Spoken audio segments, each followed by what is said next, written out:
Yeah, thank you, Ryan, very much for that introduction, and thanks you guys for making the trek down the hall to the Gold Room for our solution deep dives. Ryan covered this one, but just to give you kind of an outline of what we're going to cover today. So we'll first just have a very brief overview of AI or SupportLogic, followed by touching on the data pipeline and ML as a service. And then after we've kind of chatted about the infrastructure a little bit, we'll really dig down into the different ML engines that we have for SupportLogic. So those of you who were paying attention to Karan this morning might notice that I actually borrowed this slide from his presentation. But I do think it's a really good representation of how SupportLogic has been invested in ML from the very get-go. So our signal extraction engine, our kind of first product, was backed by what at the time was state-of-the-art NLP. The field has moved a lot since then. So as the field has expanded and more advanced and powerful solutions have become available, SupportLogic has kind of grown with the field. So incorporating those new products or those new solutions into new products that we're able to offer. So that brings us right up to 2024 with our summarization engine and our answer engine. But I think also importantly, we're not kind of leaving those legacy products behind. We're reinvesting in the products that we already have, the services we already have.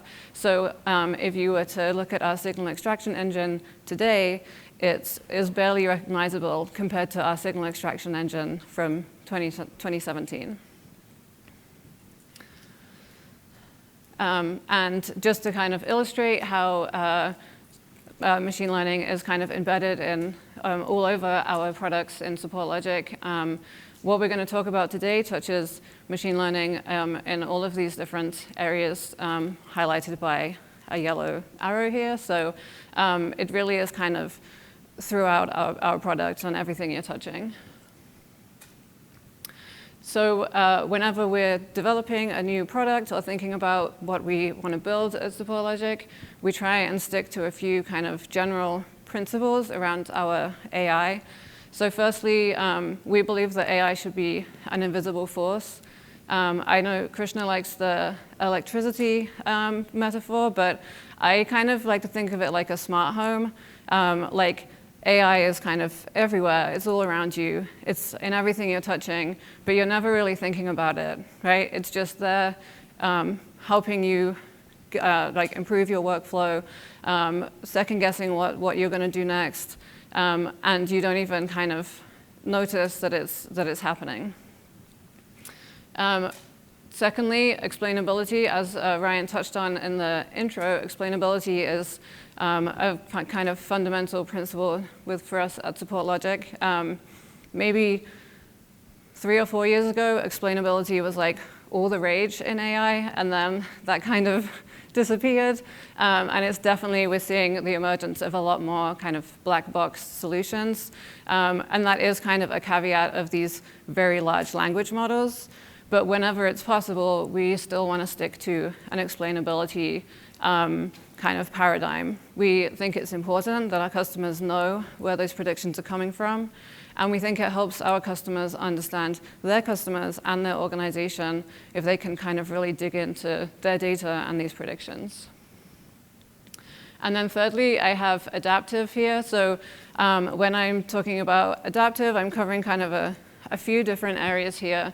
So firstly, we always want our AI to be improving. So we want it to improve with our customers' data, improve with their workflows, how their organization has changed, improve based on the feedback that they're giving us as to how this is working for them and their organization.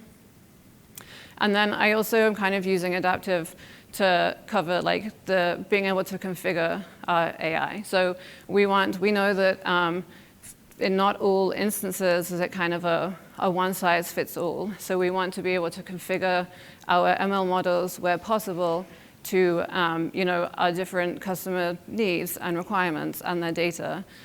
So I'll touch on it kind of as we go through every model, but a lot of our models are highly configurable at in different places within the kind of training, inference, the data that's being used, and things like that. To touch very briefly on our data pipeline, this is a very simplified representation of our data pipeline. I hope it doesn't get back to our data platform team. This is what I simplified it down to. But so the customer data is obviously coming from their CRM.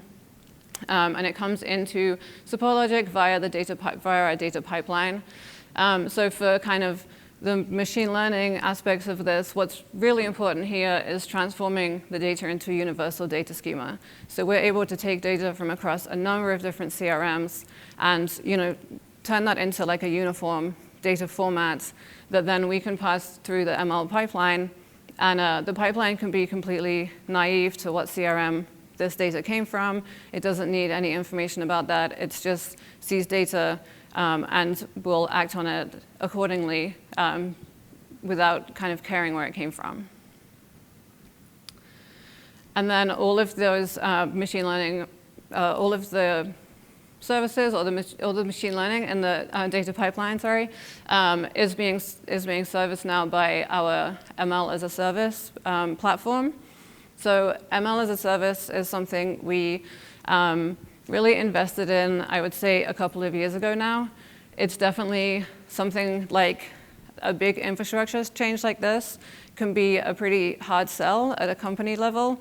It doesn't result in like a nice new shiny effect in the UI, but it does, like behind the scenes, make our ML much better, much more kind of future-proof and scalable. So previously, before ML as a service, we were training a lot of our models locally, so the ML team were training just on their computers locally.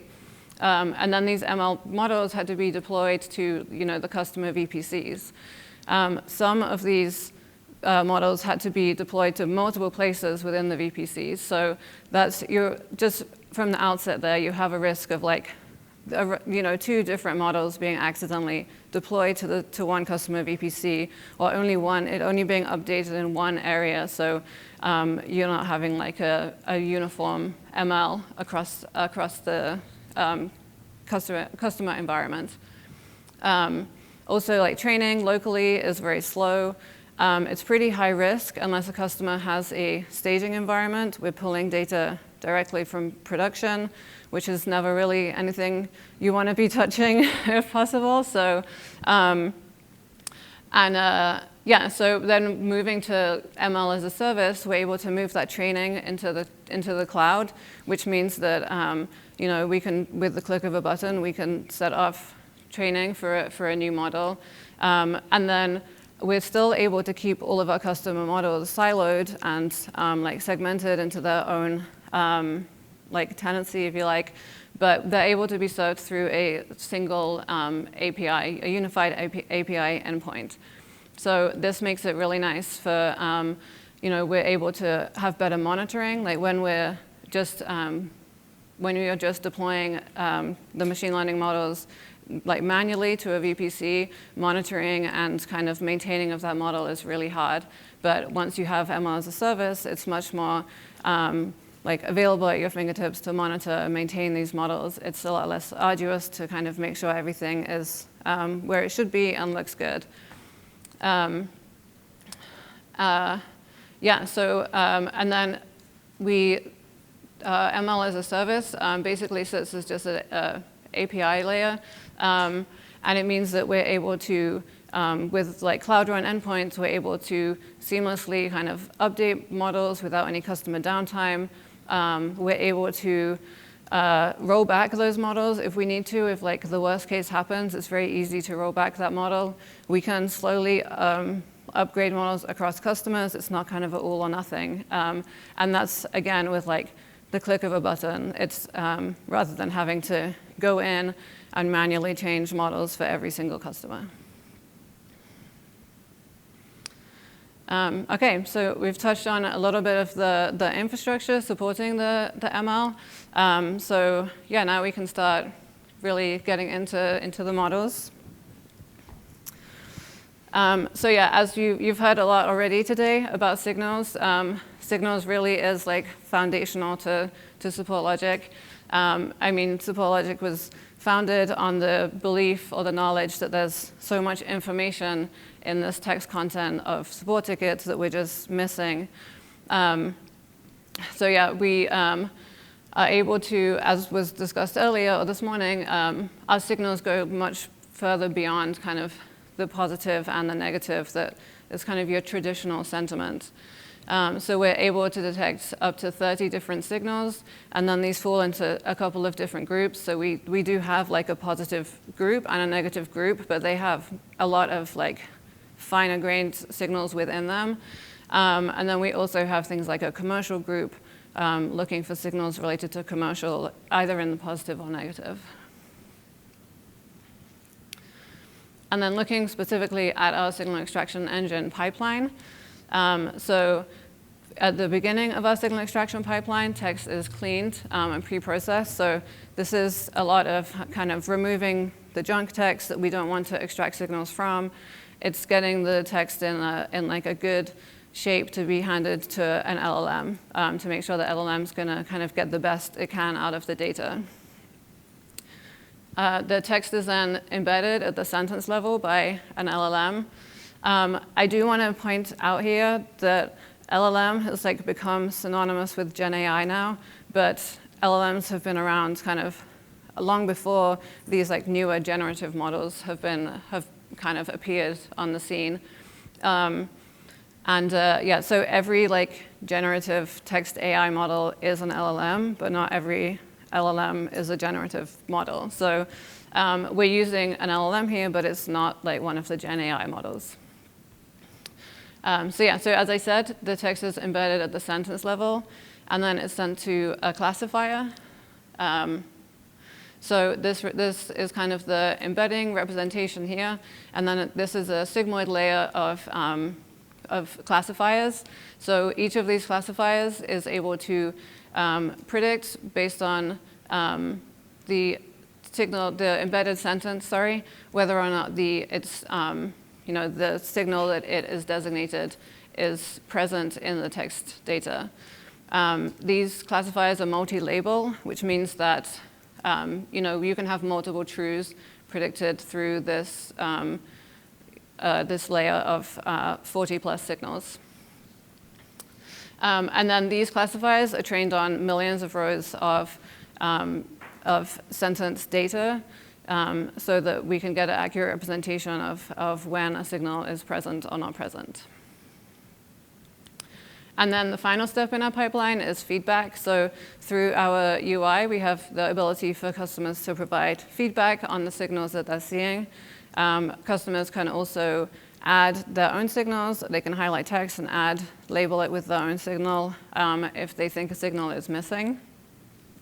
And then with this feedback data, we sanitize the feedback. Unfortunately, customer feedback is not always the cleanest. So yeah, we see a lot of duplication, signals added and then removed, then added again, things like that. So we want to like clean it up and make sure that none of that noisy data is going to get into our classifier, and make sure that the feedback that we have is going to, improve the classifier and not be detrimental to it. And then we use various data augmentation techniques. So I mentioned earlier that classifiers are trained on millions of rows of data. So, throwing in like one sentence of feedback is probably not going to kind of shift the needle very much.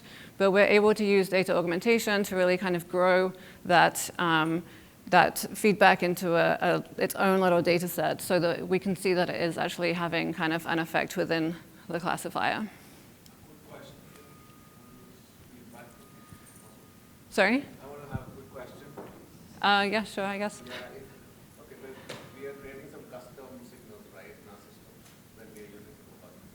So when you are sanitizing this, is it something that reflects in our systems as well, or is it just for your training purpose?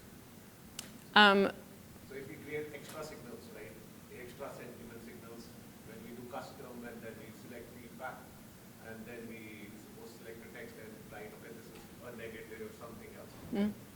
So that gets removed from our system if you think that it's not relevant, or is it just your internal It will affect the classifiers, which will affect your system. Okay, it will get removed. Yes.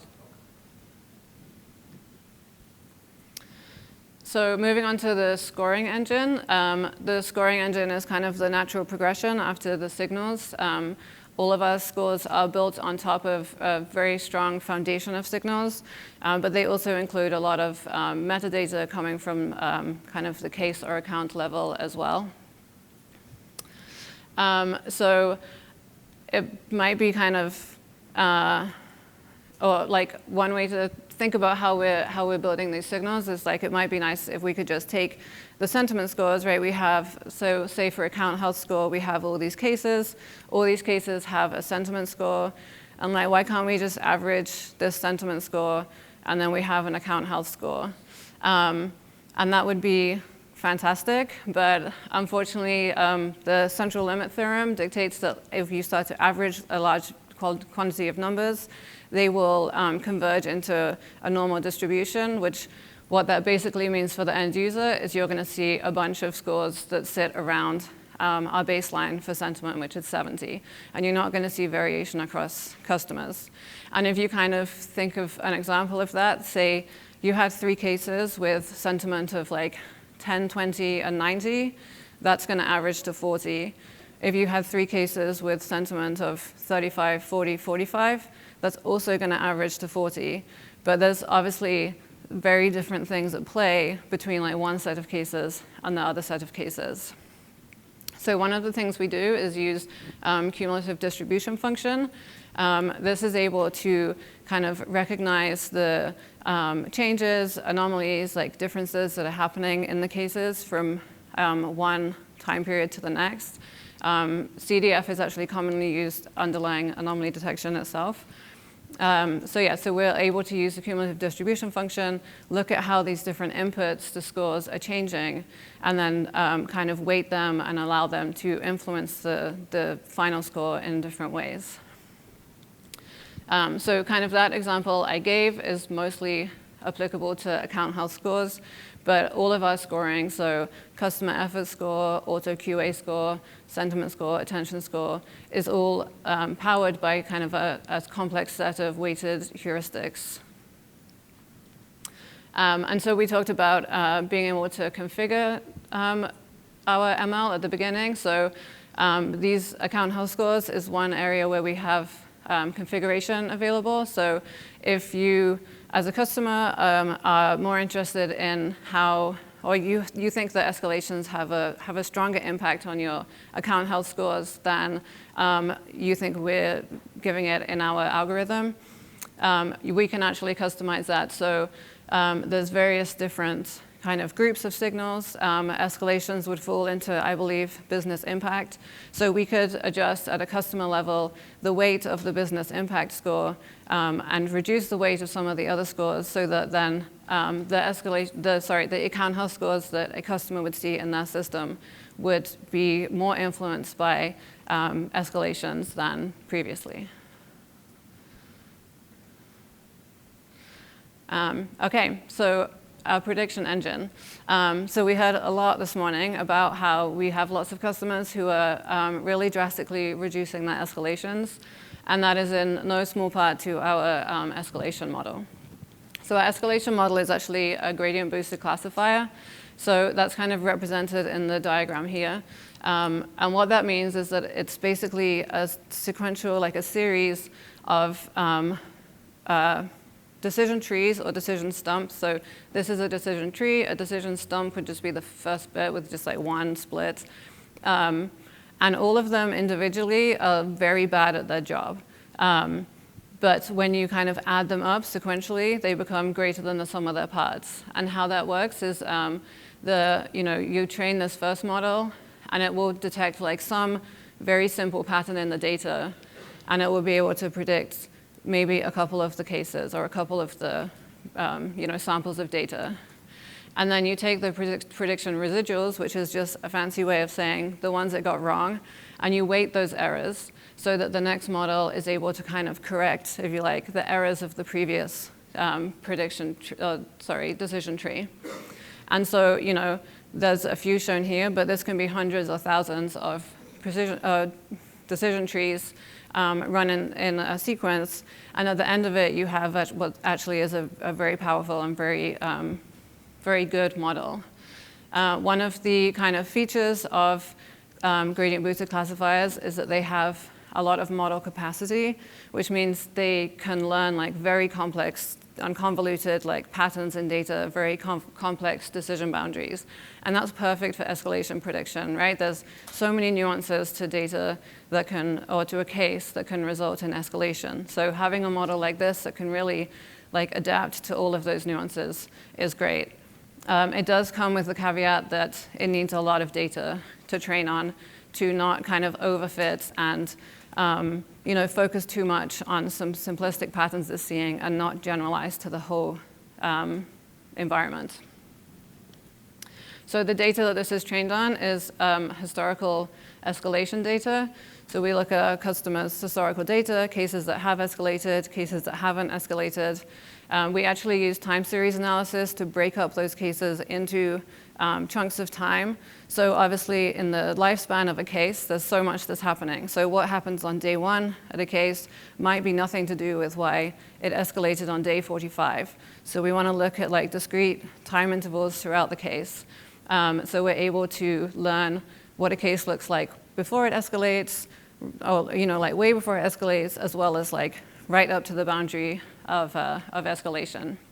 We also include our customer feedback here as well if we have customer feedback. So obviously, when we're onboarding new customers, we're just looking at historical data. But as our customers are using the escalation model and giving their feedback on it, we also incorporate those labels into the training data in the same way. So a new model will incorporate customer feedback as well. And then, so at inference, we're taking a case at that kind of snapshot in time, and we're looking across like 70 features that this model has learned the weights for, and we're applying those weights at inference to see if we think a case is likely to escalate in the next time period.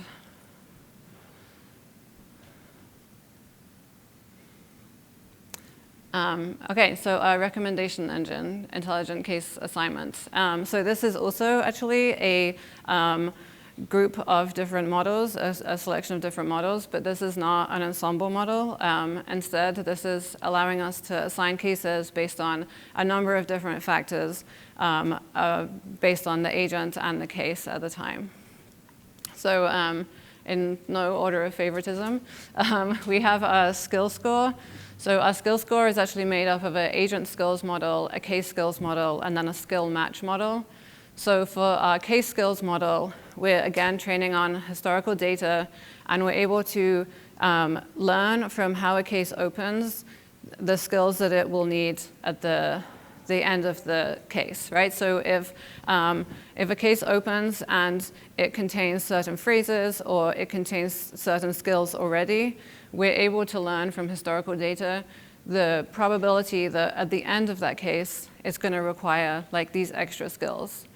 And so sometimes we see really strong relationships, and we're able to say with very high probability, like this case opened with skill A, so we're almost guaranteed that we're going to see skill B by the time it closes, but maybe we'll see skill C as well. And then for our agent skills, we're just extracting the agent skills from the cases that they have handled. So we look at the cases that an agent has held and actually contributed to, and we extract those skills. And then we're using kind of a weighted distribution to give a different expertise level to the agent. So if an agent has held or like worked on a lot of cases with a certain skill, they would get a higher expertise level than another agent. But we use like an inverse frequency weight. So if every agent has handled a lot of cases with a certain skill, they should all be reduced, because it's like we're kind of having the system know that that's not maybe a very important skill, right? Every single agent has this skill. It's not really a defining factor for them. So a very common skill, even if all agents have it, should have a lower probability. And then we have the skill match, so that's basically taking the case skills, both those extracted and the probability of the ones we've predicted to appear on a case, and the agent skills, and then we're doing some probabilistic matching to try and find kind of the best agent for the case based on the skills that are there, the skills the agents have, the expertise level, and the probabilities. We also look at customer history. So this is, does this agent have a good rapport with this requester, with this account? We look at the history, again, of the agents and the cases they've held for this account. And we use a case performance model to basically rate how well the agent performed on the case. We only look at the period of time that they're assigned to the case. If an agent gets handed an escalated case, we don't want that to be a negative impact to their score. But if an agent is holding a case and it gets escalated, then maybe it would be a negative impact to their score. And so once we have the case performance for all of the cases held by an agent for the account, we roll that up into a customer history score.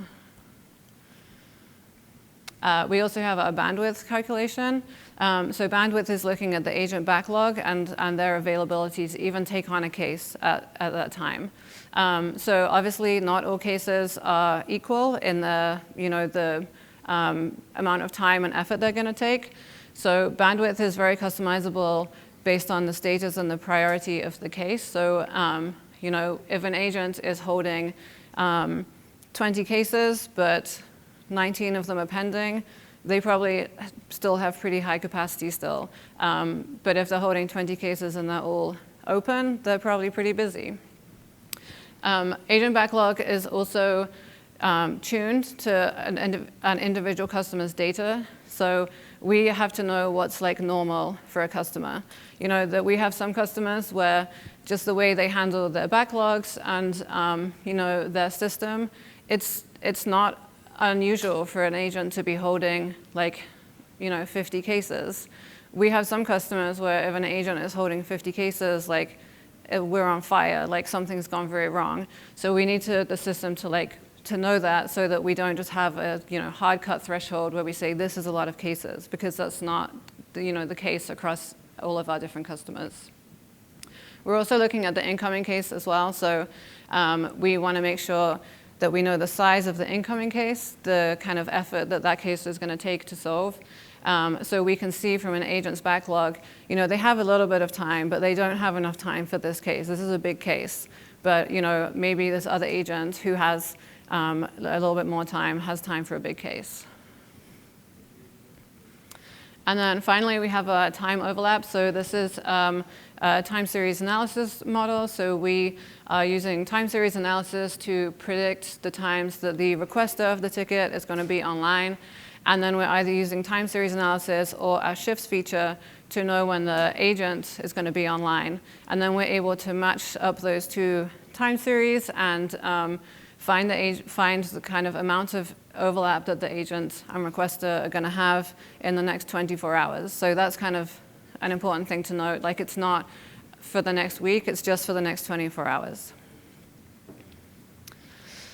And then on top of all of these scores, we have a recent assignment penalty. So our recent assignment penalty is designed to make sure we are dispersing our assignments. So we don't want, an agent that has a lot of experience, has a really high skill score. We don't want to penalize them for that by assigning them a lot of cases. An agent that's very efficient with churning through their backlog, we don't want to penalize them by just continuously assigning them cases as soon as they shift another case. So we have a recent assignment penalty. It acts with a time decay and a customizable weight so that you can kind of decide for how long and to what extent you want the agents to be kind of like iced out a little bit in the scores before they come back up to the regular score. And also, all of this is configurable. So if the most important thing for your assignments is that you just need kind of a warm body to send an email, then we would increase the weight of time overlap and bandwidth, and we would just get anyone who's available onto that ticket so they can start working on it. If instead your priority is really for you want the best agent to be taking on this case. Then we would increase the weight of the skill score, and maybe that agent isn't like online right now or isn't available, but when they come online, they can pick up the case, and that's going to be preferable for the customer. And then last but not least, we have our generative and answer engine. So we've touched a little bit this morning on summarization. So right now we have summarization at the case, account, and knowledge source level. And I believe Kritika will be talking later about summarization at like a case cohort level. And all of this summarization is right now powered by our LLM service. I did realize putting this together that I said everyone conflates Gen AI with LLMs, and we actually have done it here. So we are guilty of that too. But yeah, so our LLM service is actually really a Gen AI service. The kind of purpose of this service is to take a lot of the heavy lifting away from the UI or the products that want to use Gen AI. So this LLM service can take like multiple different inputs, and it knows how to format and structure that input for whichever different service it's using. So, I think this was also covered this morning, but these 3 summarizations that we have right now, they use 3 different endpoints. So we're using Anthropic for one, Mistral for another, and OpenAI model for another one. So, we don't want for that to be the case. That would involve, like, at the product level, to have so many different formats of data and to meet all the different requirements of all of these different services. But we can abstract that away into the LLM service, and that means that basically the product or the UI can just send its payload, and the LLM service decides what that needs to look like, which model that's going to, which prompt that's going to use. So it's powered by a state-of-the-art prompt management system that we built in-house. So the really nice thing about this prompt management system is, again, customizable. So we're building a library of prompts. We're always adding prompts as we have new use cases come through. And through, again, the click of a button, we can update the prompt for a specific summarization use case for a specific customer without there being, like a lot of downtime. There's obviously, it takes time in the prompt engineering phase to develop and research that prompt. But once we have the prompt, we don't need to wait for a release cycle. It can just be like almost instantaneously used within the product. Okay, so hopefully I've given you a good kind of demonstration that we have ML and AI throughout our products and nearly everything that you're touching and interacting with when using SupportLogic.